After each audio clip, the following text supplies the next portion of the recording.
Are you sometimes overwhelmed by the news and the moral dilemmas and changes in modern medicine that now confront us each day?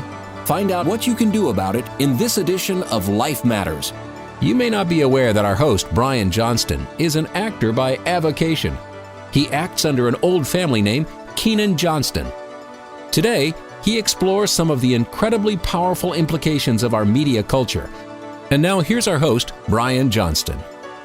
Welcome back to Life Matters, where your program on the right to life, on the very real battle that's raging around you right now regarding that right to life and what you can do about it. Our goal is to equip you to be involved in this battle. And if you don't realize there's a battle, you've already lost, because it's a battle for your mind and how you view and understand what's happening all around us.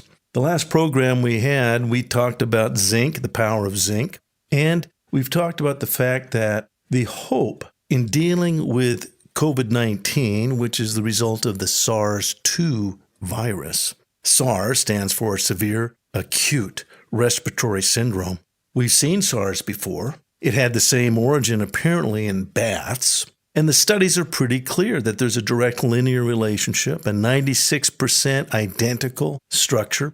We could know even more if the communist Chinese government would tell us more, but they've refused. But we learned a lot in dealing with SARS-1. It's funny how that's not discussed. You see, SARS-2 is the virus and COVID-19 is the illness, just like HIV is a virus, but the illness it causes is AIDS. And so if we understand these things, we have a much better grasp in how to deal with them when we need not live in fear. As we mentioned last time, fear now has become a very common way of dealing with this. And that's unfortunate because there's some straightforward answers if you think about it. We know that certain populations are at great risk, the elderly and certain minority populations. But what do they have in common?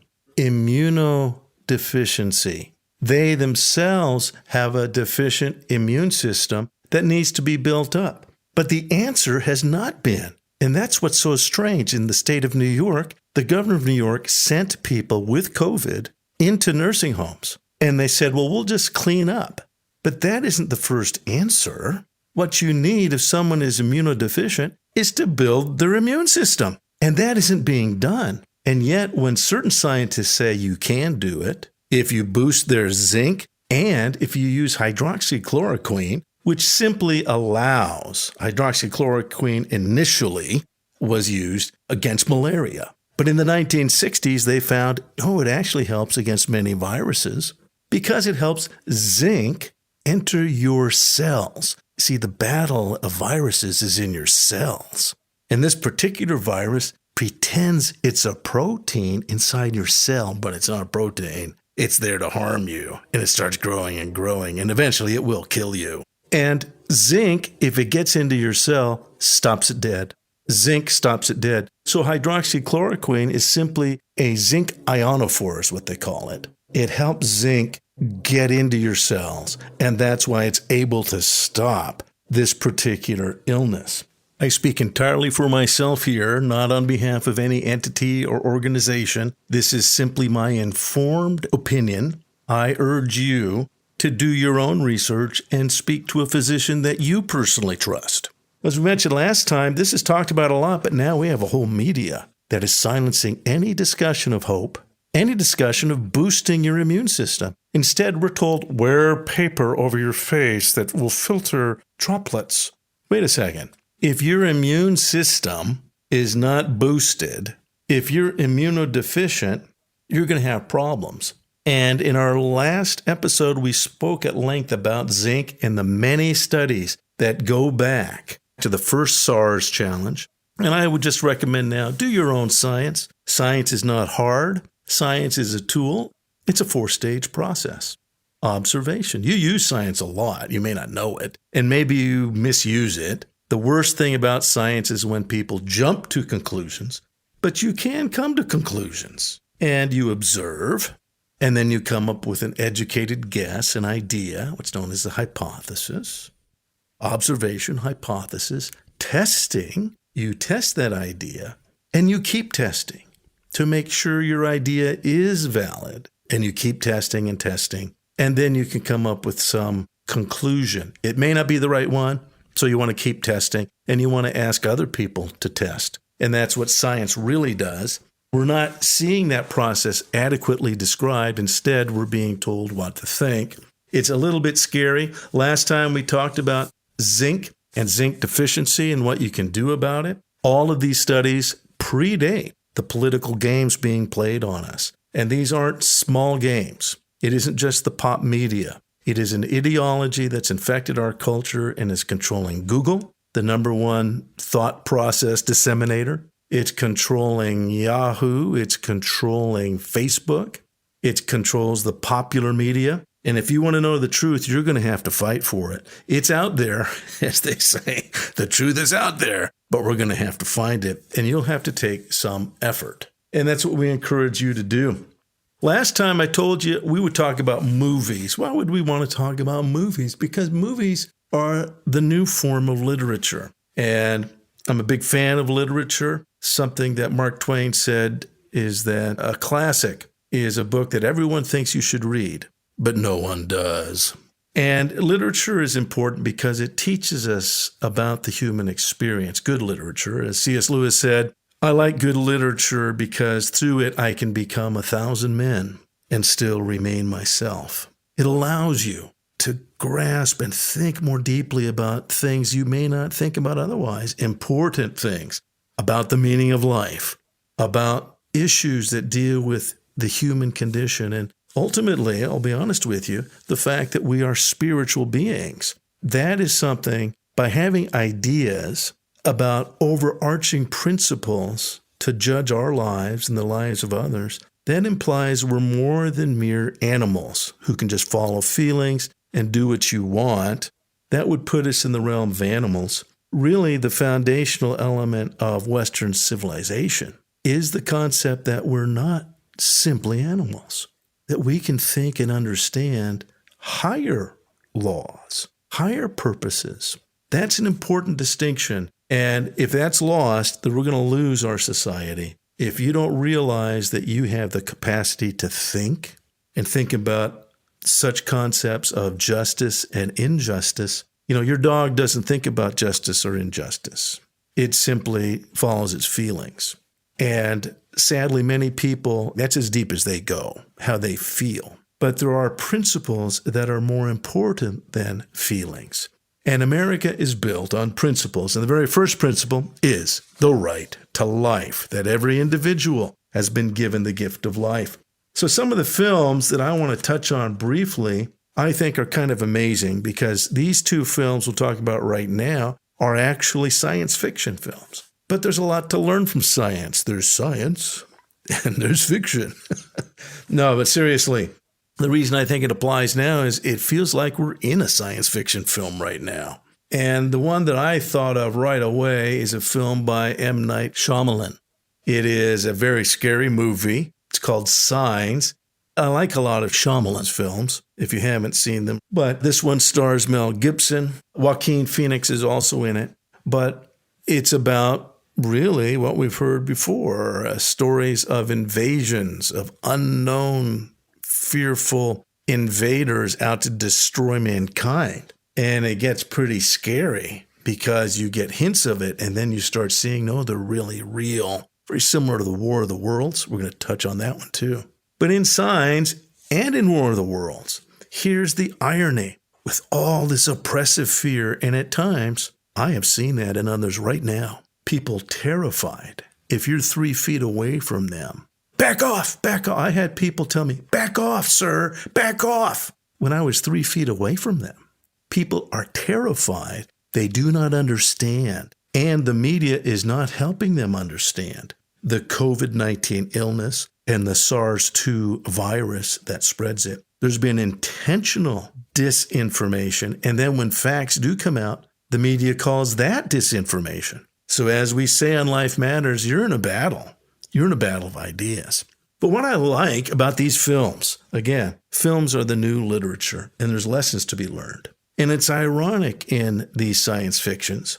In Signs, Mel Gibson was an Episcopal minister, and I believe an Episcopalian priest. He loses his wife. There's some very deep issues of life and death that he's struggling with, the meaning of life, raising his children. His brother lives with them. His brother's portrayed by Joaquin Phoenix. His entire destiny was, as a young man, he was a great baseball player, and now he has no other purpose in life. That's Joaquin Phoenix, and he hangs his favorite bat on the wall, the bat that saved the game, that knocked the home run, and that was 30 years ago. And now he just lives on a farm with very little purpose. And yet he comes into play, because it turns out when we find out more about these invaders, these terrifying, unknown invaders from another planet, and you meet them, they're scary looking. So fear, it's a fearful movie. And again, I suggest this for older kids perhaps. But the fact is that there's a lesson to be learned. And basically the lesson is this: what really stops these fearful invaders is a glass of water and a baseball bat.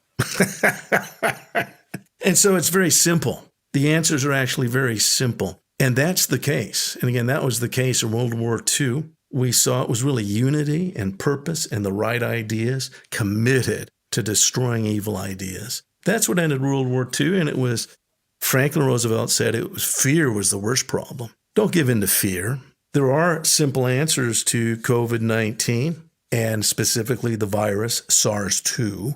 We learned a whole lot. And if you study up on SARS-1 and 2, they're very much related. And real science, do your own studies. Don't simply believe me. There are things that can treat and kill viruses. The number one known is zinc. If you're low in zinc, and many Americans are low in zinc, many elderly and many on a cultural basis, many people don't eat the right food, a lot of fried food, a lot of candy, very, very dangerous. And then when you see people die because they didn't know it was their immune system that wasn't built up, they didn't understand. But what if it's really something as simple as a glass of water and a baseball bat, and bang, stuff right at your hand? And that's the case in science. Also in War of the Worlds, another very important film, and we'll talk about that when we get back, but there's answers. And you need to think deeply, and the worst thing you can do is give in to fear and be controlled by a media that wants to control you and give you fear, because that was one of the lessons of War of the Worlds. And that's something that Orson Welles, he took the book by H.G. Wells and then he put it into the media and he used it to create fear. We're going to talk about that and more too when we come back. Life Matters continues after this. Are you willing to step up to be a lifeguard? We're asking you to consider becoming a Life Matters lifeguard. On Life Matters, we cut to the depths of this cultural battle of ideas that has robbed America of its core values and robbed the innocent of their right to life. Anything you can pledge is appreciated. But if you pledge $19 a month, we will make you part of the Life Matters lifeguard team, getting you the important tools and dynamic information to help save lives and encourage others in understanding the lurking dangers in today's deadly cross-currents of culture. Your pledge helps us with our costs of broadcast. It keeps the full understanding of the right to life going out over our numerous radio stations, and also facilitates the important podcast that carries even more programming. Please go to the front page of the Life Matters website and click on the donate button. Your donation is deeply appreciated. And now back to more Life Matters with Brian Johnston. Welcome back. We're talking about the fear of the COVID-19 illness, the SARS-2 virus. Look it up. That's what the virus is actually called, according to the World Health Organization. I don't think they want to think about it that way, because then you'll say, wait a second, we've dealt with SARS before. And SARS-1, we didn't do this weird stuff we're doing now. We didn't give government absolute control over people. There's something odd in how we're dealing with SARS-2. And we learned so much from SARS-1. Why aren't we talking about those things? Well, we will talk about them. And I suggest, don't simply believe me. You need to dig in. And even though the internet now is being controlled, just like it is in China, just like it was in the communist countries and Hegelian progressive governments like National Socialism in Germany, They will control what you can read. You can still learn. And there are sources like this program that can give you information, but you need to want it. You need to be involved in looking for what is true and right and just. So in the story of H.G. Wells, which he wrote in 1898, H.G. Wells wrote about War of the Worlds and the invasion from Mars of very strange invaders, and they're out to destroy mankind. There was a movie made of that as well, if you recall. That particular film starred Tom Cruise, the recent version. There's been other versions of the War of the Worlds. What I really want to focus on and what we can learn from the War of the Worlds, the novel, but really from the radio play. The radio play, very famous radio play of 1938, is where Orson Welles, who was an actor and radio entrepreneur, Orson Welles basically reenacted the old novel, the science fiction novel by H.G. Wells, and he played it as if it was really happening real time. And you can read about that. Many people know about that, the panic, the hysteria that ensued. Now, if you go back, and again, there's a lot written about this phenomenon, but it's a commentary on the power of media to cause fear and panic. And back then in 1930, that was in the end of 1938, as you recall, World War II was really already with us because Hitler was already on the march. And the use of media by Adolf Hitler is very, very clear. The guy that he assigned to that, Goebbels. But the fact is that media can be used to strike fear into people, and then with that fear to control entire countries. And in some ways, what Orson Welles did, and again, there's been analysis, how many people were really terrified? Well, we don't know. But we know there's been incredible analysis of that phenomenon of mass media being used to strike fear into individuals. And at the time, even Adolf Hitler commented on the fear that radio broadcast, that Orson Welles had broadcast in 1938. He commented on it and how it misled the naive American people. And in some ways you could say, well, wasn't he misleading the naive German people? And he really was. It wasn't just radio and newspaper. They didn't have television yet, but they did have film. And probably a great filmmaker in many ways. She is extraordinary, and she created new angles and lighting and various vignettes. That's Leni Riefenstahl. She worked for Hitler, an extraordinary filmmaker. It's just that she used it to vaunt National Socialism as an answer for the German people. And again, it's a religion. If you haven't looked into that, we've commented before on socialism, on National Socialism, on progressive socialism. It's actually a very passionate faith. It's a worldview that seeks to superimpose that belief on others. And Leni Riefenstahl did that. Goebbels did it in other media outlets. But we're seeing now the phenomenon of media being used to strike fear into people and then to control those people through government tools. That is directly what progressivism does. And many progressives don't understand that. But if you understand Hegel, who is the foundation of progressive ideology, it is Hegel who inspired Marx. It is Hegel who inspired the National Socialists in Germany. And it is Hegel's view of the cultural struggle that's inspiring our current battle with progressivism. They want to change the very nature of government. It is oppressive in its nature, and it uses fear and control. And we're seeing that right now. We're seeing suppression of any countervailing facts. So some of the cures and treatments for COVID-19, for the SARS-2 virus, they're being removed from discussion. This is verboten. We will block this out. If this radio broadcast or this podcast gets to you, you may be some of the lucky ones. I think there's a possibility only because it's been all around. I'm not telling you anything you don't know. The intentional suppression of any stories or information or facts that go against the narrative that our culture wants to bring you. So these cultural values are very real, and there's people in positions of authority at Google, at Yahoo, at Facebook, at ABC, NBC, CBS, PBS, and now even BBC, yes. It's a progressive worldview. And some people say conspiracy. I don't use that word conspiracy. It's basically a common faith. It's a belief. Just as Marxism, Marxists hang out together and they have a common belief system. Just like Christianity, it's a belief system. And Marxism and progressivism, they're the same worldview that sees the value of individual lives as disposable when it comes to the revolution and the real destiny that awaits mankind. And if you stand in the way, then you are disposable. And we're seeing that now. It's alarming. And I'm the last one that would have thought that we're going to talk about Marxism, but you need to understand it. You need to understand what progressivism is built on, this passionate belief that mankind has a destiny. But that destiny is not tied to God. That destiny is tied to the kind of government you put in place. What Hegel called the zeitgeist, that mankind's purpose is fulfilled by the nature of government controlling that moment in history. And that's what he described in his book on history. It's infected all of academia. Hegel is influencing us as we speak. You may never have heard of his name. Go back in our podcast. There are several programs dedicated to understanding this battle of ideas. But at its heart, it's about human lives.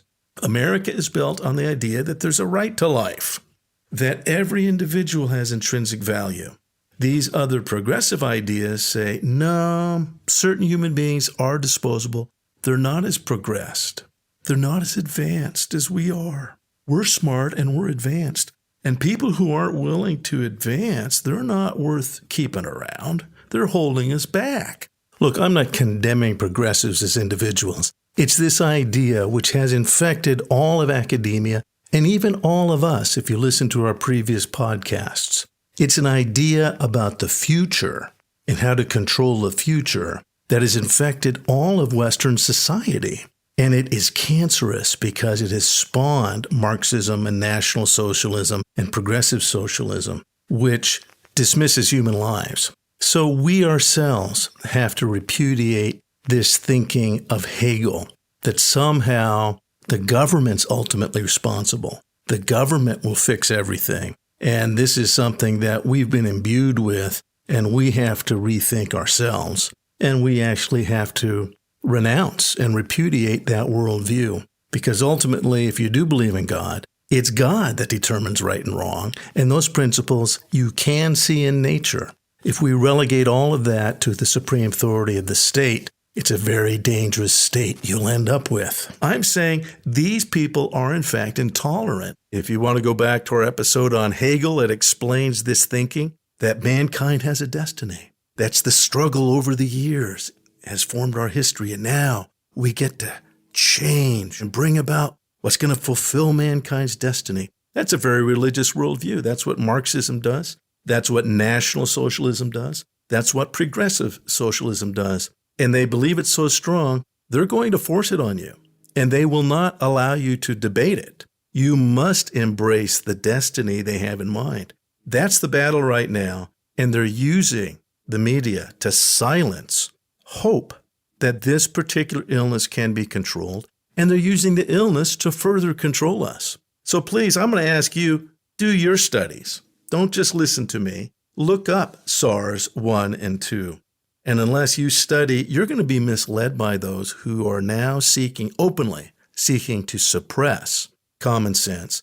They're seeking to suppress real hope. They want to use fear. And as the second Roosevelt said, the only thing you have to fear is fear itself. And he was referring to other governments. He was referring to Marxism and National Socialism and their attempt to control humanity using fear and using oppressive government. So it's an extraordinary moment in history. The American government is founded on the value of every individual life. And if you want that to continue, you are going to have to get involved. So be prepared, be ready for this battle of ideas. I wanted to spend this time talking about some of the books and movies that you can learn from.